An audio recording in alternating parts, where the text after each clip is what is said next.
Professor, se onde não há câmera não há verdade, os relatos das pessoas que estiveram lá nos campos são inválidos.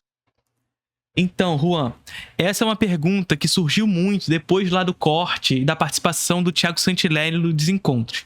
A gente conversou um pouquinho sobre isso, mas ali, como era uma conversa de 4 pessoas, eu não me ative à necessidade de fazer uma longa explicação sobre a questão, porque senão ia ficar chato, senão ia ficar professoral. E ali a ideia não era essa, ali era a ideia de uma troca de ideias. Então eu tentei ser o máximo conciso possível para falar sobre esse tema e colocar todos que estavam na mesa no assunto, tá ligado? Então a minha ideia não era ser professor ali, o que, porventura, por mais que eu tenha tentado ser conciso e o máximo de didático possível, evidentemente, por falta de tempo para aprofundar o debate, algumas coisas ficaram meio no ar, assim, e a galera teve dúvida. Mas, assim, são inúmeros os vídeos que eu já fiz aqui no nosso YouTube e também a aula lá na Introdução ao Cinema que eu faço sobre o assunto, como filmar o Holocausto no cinema. É claro que esse assunto, como filmar o Holocausto no cinema, demanda também de uma outra questão, que é um domínio, pelo menos mínimo, da teoria realista do cinema, que é uma outra aula que está lá no Introdução ao Cinema.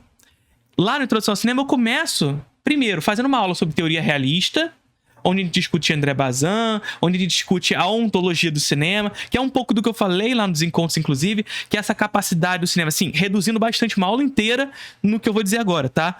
É a capacidade do cinema em filmar o imediato frente à câmera e, portanto, carregar consigo uma autoridade com a realidade. Fazer com que o espectador sinta naquilo que está em tela uma verdade. O que não significa dizer que é uma verdade.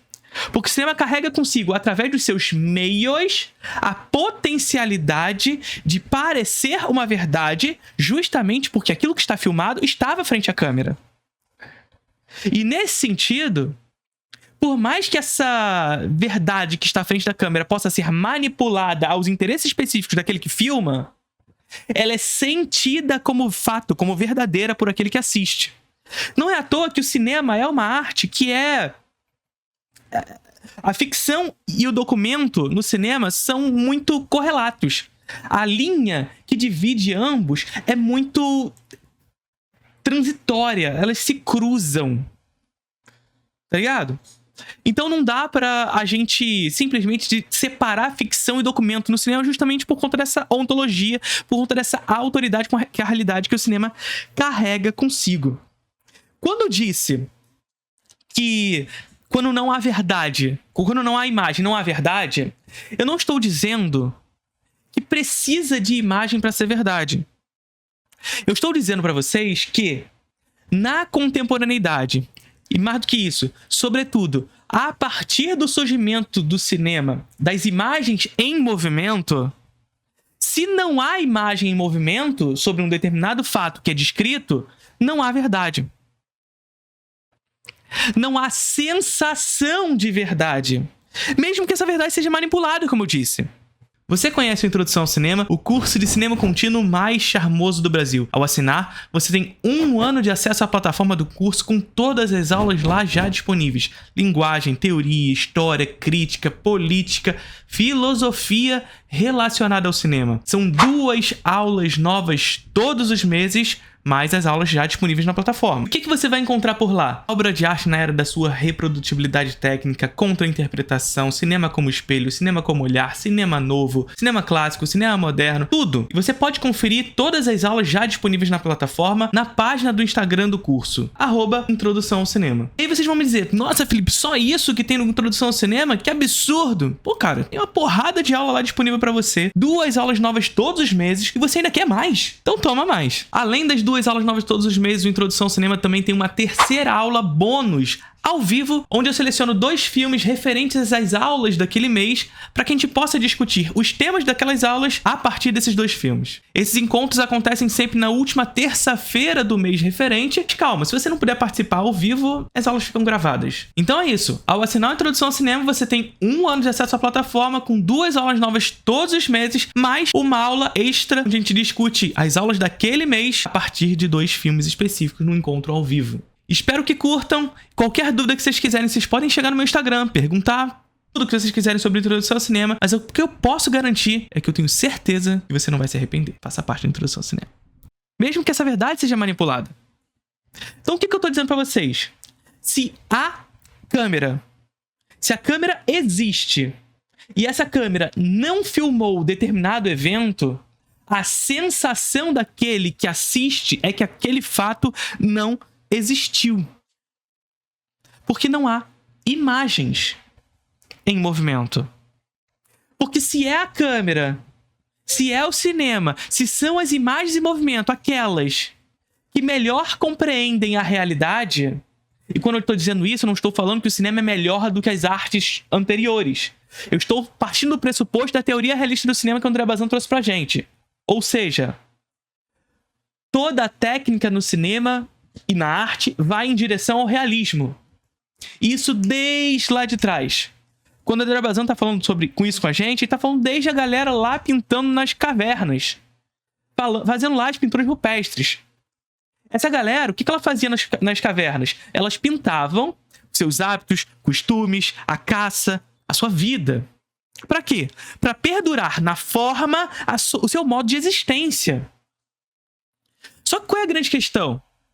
A questão é que naquele contexto histórico havia um problema na técnica. A técnica carregava limitações as quais não permitia para aqueles que realizavam essa representação realizar o mundo como um duplo nessa natureza.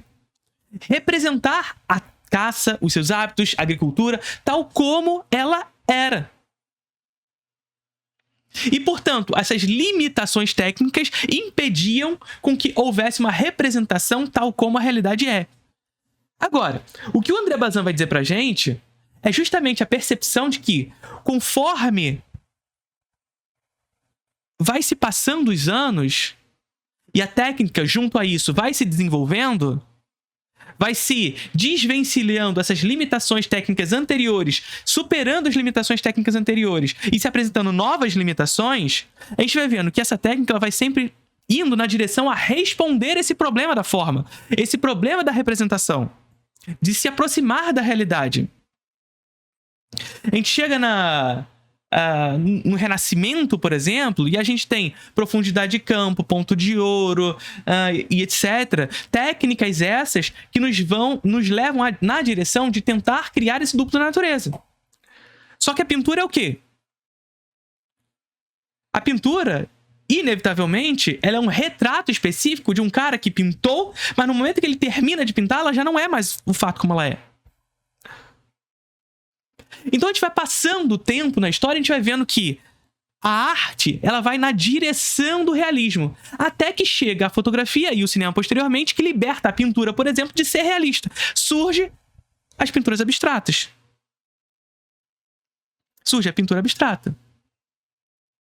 Então veja, o surgimento do cinema liberta a pintura e as artes precedentes da necessidade de ser realista. Eles podem continuar sendo realistas? Pode. Mas eles libertam o cinema libertam as outras artes da necessidade de ser realista. O que isso significa, segundo Bazin? Significa dizer que se o cinema é a arte que até então, e quando eu digo cinema, eu tô falando de vídeo, eu tô te falando de audiovisual, não tô falando só do filminho que a gente assiste. Se o cinema é a arte que até então melhor responde ao problema da forma, esse problema que a gente estava falando anteriormente, esse problema da representação na natureza, esse problema de estar próximo da realidade, o problema de carregar consigo a autoridade com a realidade, portanto, de parecer real. Se o cinema é a arte que melhor responde a isso, ele oferece, portanto, ao espectador a sensação de que ele oferece uma verdade. Uma verdade. Gente, eu sei que existia arte abstrata antes. Eu tô falando de uma maneira geral. Tá ligado? Uma maneira geral. Quando o cinema surge, liberta as artes precedentes de serem reais. Percebe? Bom, vamos lá então. Então, o cinema ele carrega essa questão. E carregando essa questão, oferece ao espectador a sensação de que aquilo que se apresenta em imagem é verdadeiro.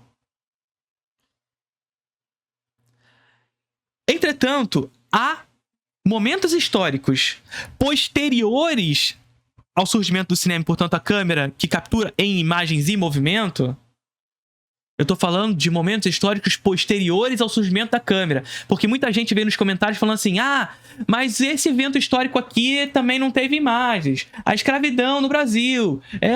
Tá, gente, esses são momentos históricos pretéritos à câmera. Essa parada é uma parada que vocês precisam ter em mente. Quando essa discussão sobre o Holocausto surge no pós-Segunda Guerra Mundial. Ou seja, existe uma discussão de um momento histórico específico sobre um evento histórico catastrófico específico onde a câmera de cinema não esteve presente. Só há 4 fotos sobre os campos de concentração. Felipe, mas eu já vi inúmeros vídeos e fotos sobre isso e tudo mais. Sim, no geral, essas fotos que vocês viram, esses vídeos que vocês viram, são vídeos onde, depois de os aliados chegarem e descobrirem esses campos de concentração. Do fato do evento, não há. Tão somente existem essas 4 fotos. E existe um livro especificamente sobre isso, que agora me falha o nome do livro. Desculpa, mas depois eu posso buscar para vocês. Vocês estão entendendo? Então existe um evento histórico específico posterior ao surgimento da câmera, onde a câmera não esteve lá. E se a câmera oferece ao espectador a sensação de verdade, porque ela tem essa autoridade com a realidade, ela mostra a imagem em movimento frente a ela, se o cinema e, portanto, o audiovisual tem essa potencialidade, mas não há imagem sobre isso, logo não há verdade. Logo não há a sensação de verdade. Logo, surge a possibilidade de uma série de negacionismos ao Holocausto, porque não há imagem. Só que, claro, não há imagem por quê? Porque se um diretor ou um cara que se mete a loucão pra ir lá filmar dentro de campo de concentração vai levar um tiro na cara. Iria levar um tiro na cara. Percebe? Então, existe essa sensação no espectador, a partir da ontologia do cinema, de parecer real. Beleza? Até aqui, todos nós estamos de acordo. Tá bom? Agora, o que vai surgir disso é outra história. Que aí eu não tô pedindo que vocês concordem comigo ou não. Eu preciso que vocês tenham em mente tudo que eu falei até agora, tá? Olha só o que eu tô falando. Até o que eu falei agora, eu preciso que vocês tenham em mente. Até o que eu falei agora é o ponto que a gente não deveria, pelo menos, se discorrer. Professor racista, que isso, cara?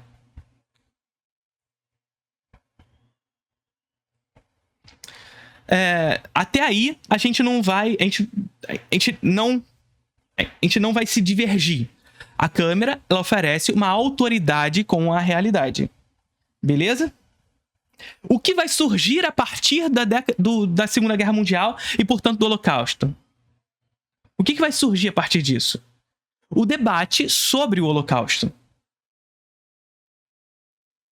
O debate sobre esse evento específico, o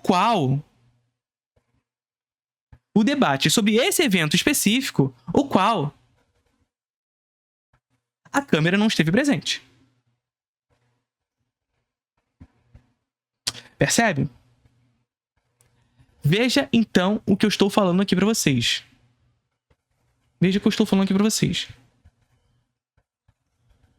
Vamos fazer esse ponto de ruptura aqui, que é muito importante, pra gente poder discutir aqui nos comentários e tudo mais, e beleza. Eu não estou pedindo para que vocês concordem comigo e nunca pedi isso de vocês. Nunca pedi isso de vocês sobre esse tema. Que eu sei que é um tema muito controverso. Sempre que eu falo sobre ele, vem as discussões e tudo mais. E tá tudo bem, é ótimo que venham, porque esse tema nunca se cessou. As discussões sobre esse tema nunca cessaram. Nunca. No pós-Segunda Guerra Mundial, o debate sobre o Holocausto se inicia, sobre como representar o Holocausto se inicia, justamente porque, ora, não estivemos lá. O que fazer? Percebe a questão? Essa é uma questão fundamental para se debater qualquer tema. É um questionamento que se inicia para pensar filosoficamente, inclusive, o cinema, para partir para sua prática. Isso é praxis, gente. Isso é praxis. Então, mais uma vez, olha a pergunta. Se a câmera não esteve presente no Holocausto, o que fazer a partir de agora? E aí começa todo o debate. Quando o Jacques Rivet vai escrever Da Abjeção, que é um dos textos fundamentais sobre esse tema, ele vai discorrer justamente sobre o processo de espetacularização do evento.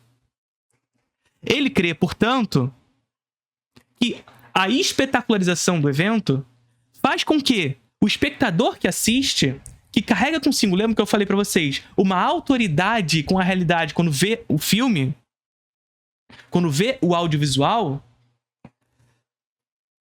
enxerga, portanto, naquela representação ficcional, uma verdade sobre o evento. Afinal, ele nem mesmo conhece o evento porque não há imagens.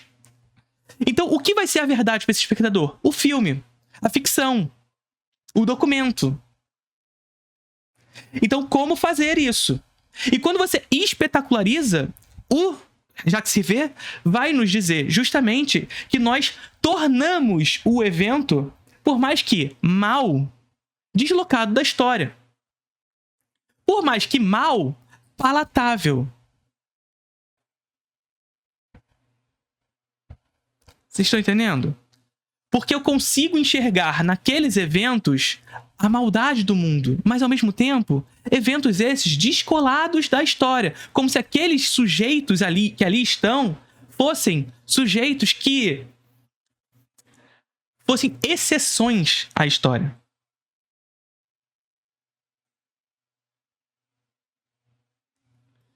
E não frutos da realidade material.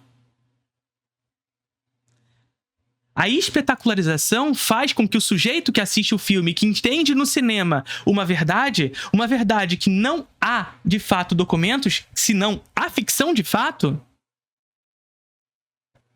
a percepção de que o evento é essa romantização do evento.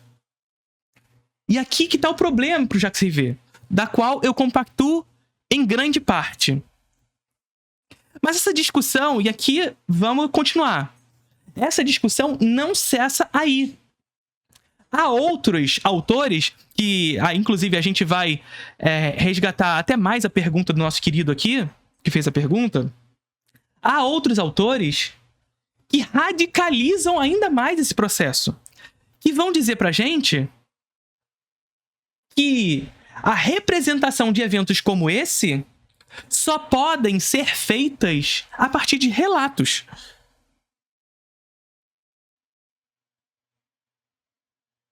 A partir de relatos.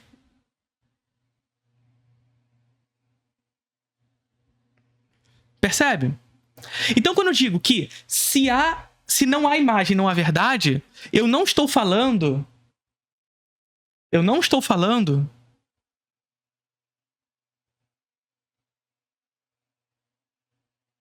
quando eu estou falando que não há imagem, quando não há imagem, não há verdade, eu estou falando da sensação do espectador frente à imagem. E não que os relatos não são verdadeiros, não são possíveis. Ao contrário, um dos debates que surge a partir da Segunda Guerra Mundial é justamente o relato. Como uma das únicas maneiras possíveis de se falar sobre o Holocausto. É o caso do autor de Shoah, um dos filmes mais representativos sobre esse tema. Um filme de 9 horas que eu recomendo muito a vocês. Shoah é um dos filmes mais representativos sobre esse evento, sobre o tema. E que, discute especificamente essa questão, onde somente a partir do relato é possível discutir o tema sem espetacularizá-lo. O autor de Shoah, inclusive, diz que nem mesmo imagens de arquivo são interessantes. Veja, não sou eu que estou dizendo isso. Eu estou falando de uma discussão histórica. É uma discussão histórica. Então, percebe? Aquele ponto de ruptura que eu falei para vocês, explicando o motivo pelo qual o cinema oferece uma autoridade. E a partir daí, por que filmar o Holocausto? Surge uma questão a partir disso. É aqui que a gente pode ter nossas discorrências, nossas discussões. A partir desse momento, como fazer? Aí a gente vai discorrer. Aí a gente vai discutir. E isso é crítica.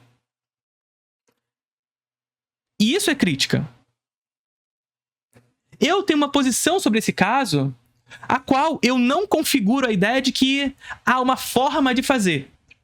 Eu acredito que cada autor deve carregar consigo uma consciência prévia com relação a esses eventos. A consciência de que chegou depois. E, portanto, a partir dessa consciência, escolher como filmar. E eu, enquanto crítico, criticar. Não quero criar fórmulas prontas sobre isso. Não devo. Mas devo sim enxergar criticamente o processo de se filmar eventos onde a câmera não esteve presente. Mas não só eventos que a câmera não esteve presente, mas também as que estiveram. Para que temas como, por exemplo, pedofilia, estupro, não sejam filmados num processo de romantização dos mesmos. Vocês estão percebendo o que eu estou dizendo? Se a câmera entrega ao espectador a potencialidade de oferecer uma verdade, ainda que manipulada, ainda que mentirosa, ela chega ao espectador como verdade. Mas essa verdade pode ser romantizada. Essa verdade pode ser manipulada. Essa verdade pode levar esse espectador a compreender uma mentira como verdade. É o que faz o Brasil Paralelo, gente.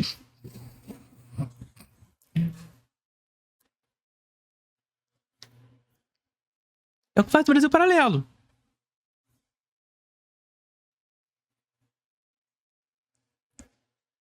Entretanto, o que eu preciso dizer para concluir isso aqui, quando esse debate surge, ele surge no pós-Segunda Guerra Mundial. E ele surge especificamente para falar sobre o Holocausto. Só que a gente pode discutir outros eventos históricos sobre essa mesma ótica, compreendendo os seus contextos e suas particularidades. O Holocausto tem uma particularidade específica, a qual outros eventos históricos não têm, mas têm as suas particularidades. A qual, por exemplo, nós podemos discutir, por exemplo, o genocídio na Palestina.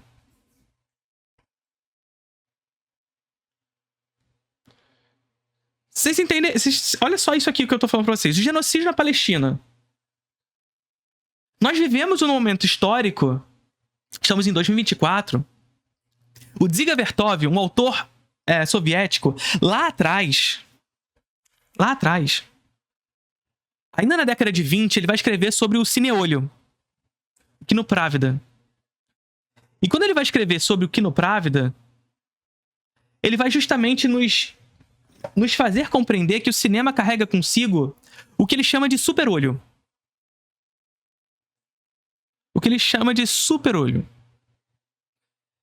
E o superolho do cinema nada mais, nada menos é do que, isso nas palavras do Vertov, essa potencialidade que o cinema tem, que o olho humano não tem.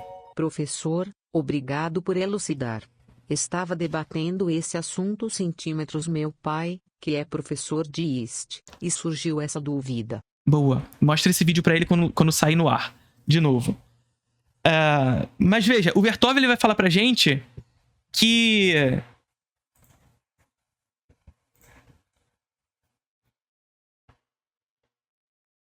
O cineolho, o cinema, oferece justamente essa potencialidade a qual o olho humano não alcança.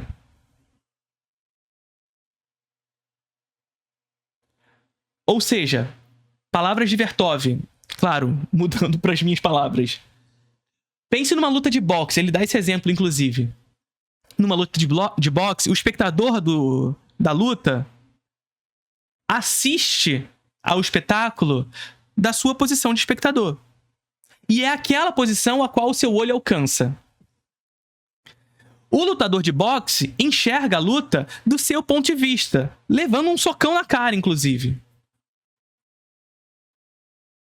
O espectador de cinema enxerga de todas essas maneiras. Porque a câmera chega em lugares que o olho humano não chega. E mais do que isso, a câmera do cinema articula olhares de maneira que o olhar humano não alcança. Articula. Montagem.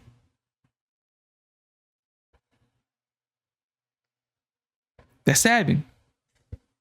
Gente, eu sei que vocês estão falando aí pra fazer... Isso aqui também é pra falar de coisa séria, tá? O react vai acontecer, mas espera. Calma. Vai acontecer. O olho humano não alcança lugares onde a câmera chega, mas a câmera chega em lugares onde se articula esses olhares. E quando a gente chega, por exemplo, no genocídio na Palestina, a gente perceber que o Vertov está falando isso lá atrás. Que o olho humano ele é capaz de chegar em lugares onde onde o olho humano não chega.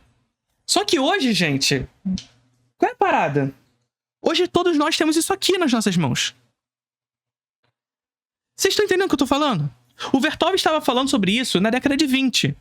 E hoje, com o desenvolvimento da técnica, nós temos cada um de nós em nossas mãos olhares cinematográficos. O que nos permite, a qualquer instante de um evento diferente do que comumente se apresenta, acontece à nossa frente, nós levantamos um olho. Nós levantamos uma câmera. E essa câmera é um olhar que estará disponível a todos num mundo globalizado. Então, o cineolho do Vertov chegou em lugares radicalizados na contemporaneidade, onde cada um de nós temos um olho em nossas mãos. E um olho que não é só nosso. Nós podemos entregar o nosso olhar a muitos. E qual é a consequência disso? A consequência é que eventos históricos que antes eram, aspas, impossibilitados de serem filmados pela limitação da técnica, porque nem todos têm consigo uma câmera, hoje todo mundo tem. Ou pelo menos quase todos têm.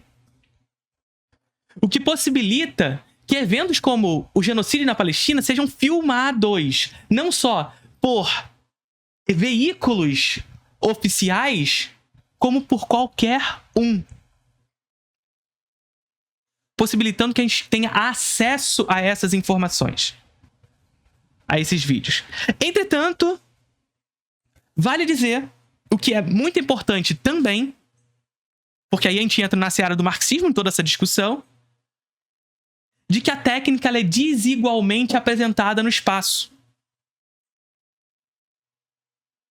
A técnica é desigualmente distribuída no espaço. Isso significa dizer que a presunção da existência da técnica não significa que ela está disponível em todos os lugares. E mais do que isso, e o mais importante, que a distribuição da informação não é igual no espaço. Por quê? Porque a distribuição da informação está condicionada a quem tem os meios da informação. Os meios de produção e os meios de disseminação da informação. Ou seja, é uma questão de classe. O genocídio na Palestina, portanto, por exemplo, aquele que nos chega na grande mídia é aquilo que se deseja apresentar. É um olhar específico que se deseja. E por mais que existam vídeos disseminados cotidianamente na internet, esses vídeos nem sempre chegam no público geral. E nós, enquanto pessoas de esquerda, acreditamos muitas vezes, por estarmos na nossa bolha, de que aqueles vídeos estão sendo acessados por todos, mas não estão. Por quê? Porque a técnica se distribui desigualmente ao longo do espaço, no globo, bem como a informação se distribui desigualmente ao longo do espaço, do globo. Porque os meios de disseminação da informação são desiguais. Vocês percebem como é muito importante o estudo de imagem na contemporaneidade? Vocês conseguem conceber, portanto, a partir disso tudo que a gente conversou aqui, por que é importante ter estudo de cinema nas escolas? Estudar cinema na escola não é estudar só o filminho que a gente vai passar na sala de aula. Estudar cinema na escola é educação audiovisual, gente. É educação de imagem. É fazer o jovem ter a compreensão sobre o que é o acesso à imagem em um mundo que explode imagens na cara desse jovem. Esse jovem é consumido por imagens. Ele consome e é consumido por imagens cotidianamente todos os dias. E ele não sabe lidar com isso. Porque essa informação chega a ele quase que inconscientemente. É preciso o estudo crítico sobre essas imagens. Como essas imagens vão chegar até esses jovens? Só que, evidentemente, a escola ela é reflexo da nossa sociedade e, portanto, do sistema produtivo no qual estamos inseridos. E, nesse sentido, a escola é reflexo dos interesses específicos de classe, da classe dominante. E se, por um acaso, um dia o cinema estiver nas escolas, será uma outra luta. A luta pelo estudo crítico das imagens e do cinema na escola. Para que seja possível discutir a imagem como um artifício, como um instrumento também de classe. Onde a classe dominante domina os interesses do que vai ser mostrado e o que não vai ser mostrado. Beleza? Tá vendo aquele vídeo ali? Vídeo exclusivo para membros. Curtiram o vídeo?